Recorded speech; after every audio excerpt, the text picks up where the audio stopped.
టీటీడీలో గత ప్రభుత్వంలో జరిగిన అవినీతి ఆరోపణలపై పోరాటం చేస్తున్న టీటీడీ బోర్డు సభ్యుడు భానుప్రకాష్ రెడ్డికి రక్షణ కల్పించాలని హిందూ సంఘాలు డిమాండ్ చేశాయి. తిరుపతి ప్రెస్ క్లబ్లో తిరుపతి వాసి మధుబాబు మాట్లాడుతూ టీటీడీ పరకామంలో దొంగతనం ఘటనపై పోరాడుతున్న భానుప్రకాష్ రెడ్డికి తమ మద్దతు ఉంటుందన్నారు. ప్రభుత్వం ఆయనకు రక్షణ కల్పించాలని కోరారు. పరమ పవిత్రమైన తిరుమల క్షేత్రంలో వెలిసిన మా వెంకటేశ్వర స్వామి కలియుగ దైవంగా ప్రజలు ఎదుగుతున్నారు. కోట్ల మంది నమ్మకం మా వెంకటేశ్వర స్వామి. అటువంటి తిరుమలలో గత ప్రభుత్వంలో 5 సంవత్సరాల్లో వాళ్ళు చేసిన దౌర్భాగ్య పనులు చాలా ఉన్నాయి.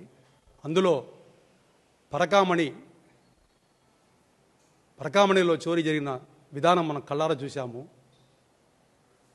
ఏదో ఆకలిగా ఉండే వ్యక్తి తప్పులు చేయడం సహజం, ఆకలి మీద. ఎందుకంటే ఆకలిగా ఉన్నవాడు ఏ తప్పు చేసినా దేవుడు కూడా క్షమిస్తాడు. ఆకలి అనేది అలాంటిది. వందల కోట్లు తీసుకుపోయినారని వచ్చాయి. మిత్రుడు Bhanuprakash Reddy TTD board member అయిన తర్వాత దాని మీద గట్టిగా పోరాడుతున్నాడు. ఈరోజు మా మిత్రుడు, అంటే తిరుపతి వాసిగా, నేను ఒక హిందువుగా మిత్రుడైనందుకు, నిజంగానే భానుప్రకాష్ రెడ్డి మిత్రుడైనందుకు నేను గర్విస్తున్నాను. ఎందుకంటే మొదటి నుంచి కూడా అతను వెంకటేశ్వర స్వామికి సంబంధించి ఏ అన్యాయం జరిగినా ఎదురుడ్డి నిలబడి దాన్ని ఖచ్చితంగా జనాలకు తెలియజేసి, అతను నిన్న ప్రెస్ మీట్లో ఒక మాట అన్నాడు, వెంకటేశ్వర స్వామికి నేను కాపలా కుక్క, నన్ను దాటిపోవాలా ఏ తప్పు చేయాలని అన్నాడు. కాదు, కాపలా కుక్క కాదు సార్, మీరు భగవంతుడు మీకు ఒక వరంగా బోర్డు మెంబర్ ఇచ్చాడు. మీరు దేవతలతో సమానం. ఎందుకంటే తిరుమల అనేది మాకు వైకుంఠంతో సమానం. అక్కడ చైర్మన్ కానీ బోర్డు మెంబర్లు కానీ ఎవరైనా మాకు దేవతలతో సమానం. మీరు కాపలా కుక్క అనే మాట నాకు చాలా బాధేసింది. మీరు బోర్డు మెంబర్ అయిన తర్వాత కొన్ని వీడియోస్ చూపించారు.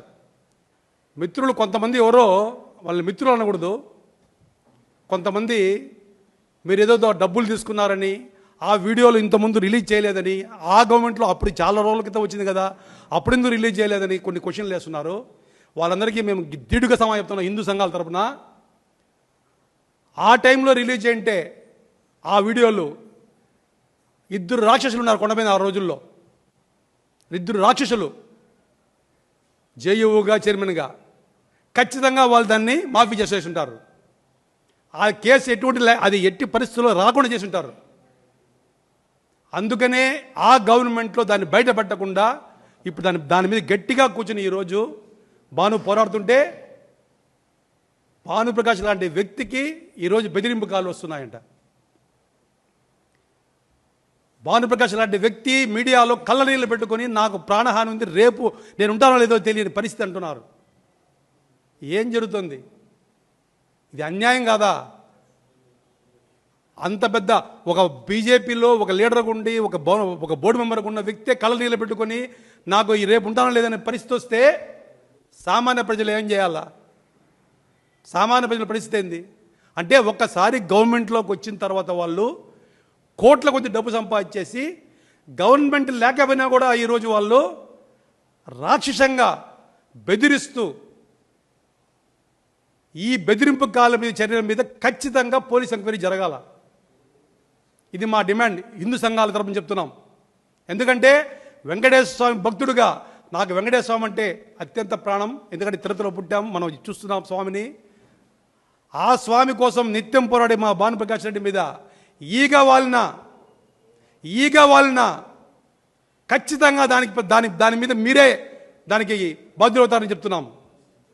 ఖచ్చితంగా మీరే దానికి బాధ్యులవుతారు. ఒక భానుప్రకాష్ లాంటి వ్యక్తి మీద ఇంత కుట్ర జరుగుతుంటే ఏం తప్పు చేశాడు? 3 కోట్లు అడిగాడు, 2 కోట్లు అడిగాడు, వాళ్ళ భార్యని బెదిరించాడు. నిరూపించండి. మీలాగా రాక్షస వ్యక్తి కాదు అతను. ఏ రోజు అతను ట్రాక్ రికార్డులో ఎప్పుడు అతని మీద బ్యాడ్గా లేదు. ఇన్నేళ్ల జీవితంలో స్వచ్ఛమైన వ్యక్తి భానుప్రకాష్ రెడ్డి నేర్పగలుగుతామాట. నా మిత్రుడు స్వచ్ఛమైన వ్యక్తి. ఏ రోజు అతను ఏ రోజు అతను ఏ తప్పు చేయలేదు. అతని మీద నిందలేయడం కాదు, నిరూపించండి. తప్పు ఉంటే ఖచ్చితంగా ప్రతి ఒక్కరికి, తప్పు చేసిన ప్రతి ఒక్కరికి శిక్ష పడాల్సిందే. దీని మీద